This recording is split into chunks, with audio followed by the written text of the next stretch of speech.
Hey everyone, welcome to another Angry Artist podcast.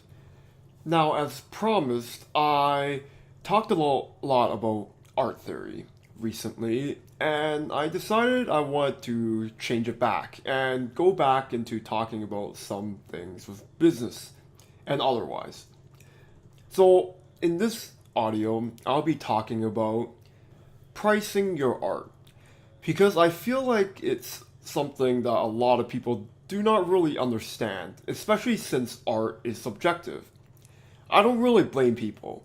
How do you really put a price on something that isn't functional? There's really no relativity to it. Every artist is different. The effect of the art is different for the consumer, and there's really no functional aspect other than to possibly make people happy. Assuming your art is like that. Of course, there's always like horror art and other stuff, but let's not really get into the nitty gritty of that. Anyways, so where do we really start with pricing art? When I started doing art, one of the most common topics when it comes to art on forums is, of course, how do you make money? And the answers are so varied that it's hard to really break down exactly what works for everyone. Of course, I'm going to be talking about one way of thinking about pricing art, and perhaps you can use this as foundation, something you can start off with. Whenever we start tackling an issue that is subjective based, one of the things that I like to do is to break down as many objective based aspects as we can. So, in this scenario, how do you really have an objective opinion on how to price art? Well, first of all, let's talk about legalities. A lot of countries have minimum wages. Now, it varies, and sometimes some countries don't have them, but let's assume we are in a country with a minimum wage. First of all, we have to consider it. We cannot consider pricing art without considering the labor hours that you're putting in the art. And of course, there are laws when it comes to an hourly wage. So we have to look into, okay, how long will it take for you to finish a piece? There's a reason why when I am doing freelance work that every piece has to have different prices. It's not because I think one piece will be better than another. It's more like one piece might be more elaborate than another. There are certain subject matter that is simply more difficult than others. For instance, I would assume that if you were to just paint one portrait, one face painting, that it will probably be a bit easier than doing an entire landscape wallpaper sized for a video game. You have to consider the differences in difficulty. Of course, this comes with practice. It's hard to, when you're starting out, figure out the number of hours you will take in order to finish something. So it might take you quite a bit of work and really tracking your progress in order to really break that down. Alright, so we have a minimum value. Now let's talk about maximums. So while I said that every artist is different and it's really hard to be relative about it, you have to look into other artists and prices. So let's say you researched and figured out the price that a massive, very popular artist will do something for. And you're going to do the same gig. So for instance, let's say you're doing maybe Magic the Gathering cards. There is a frame of reference when you have that one set gig.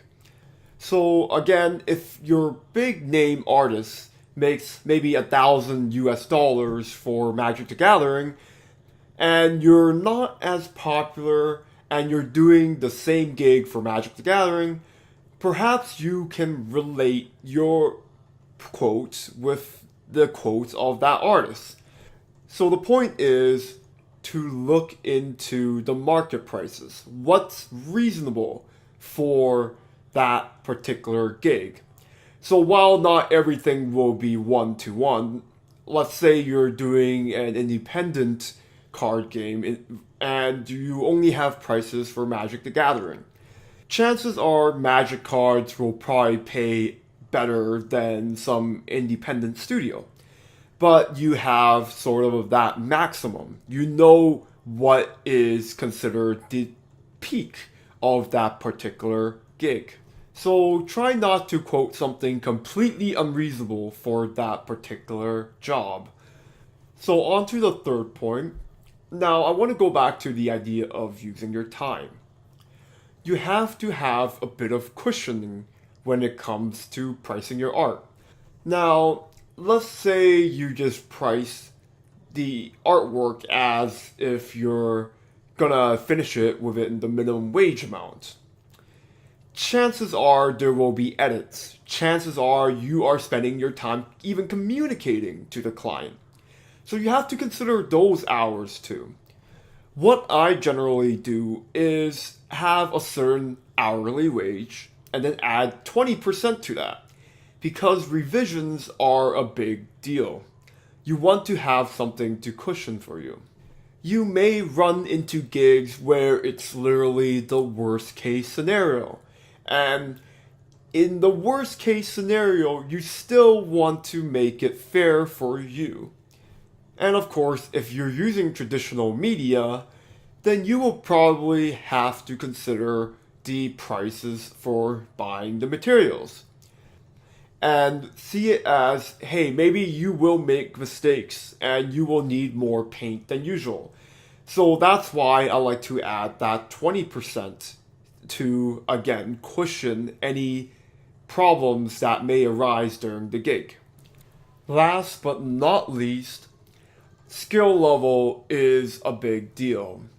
Now, similar to the idea of the popular artists, skill level does exist, and reality is we have to be very objective about how good we are in relative to other artists. This includes style. If you have a style that's very in demand and not a lot of people have it, and you do it very well, then you can probably price your work a bit higher, or even much higher. It just makes sense. In a capitalist society, it's all about supply and demand. This is also why that my advice for a lot of young artists is to have a very distinct style.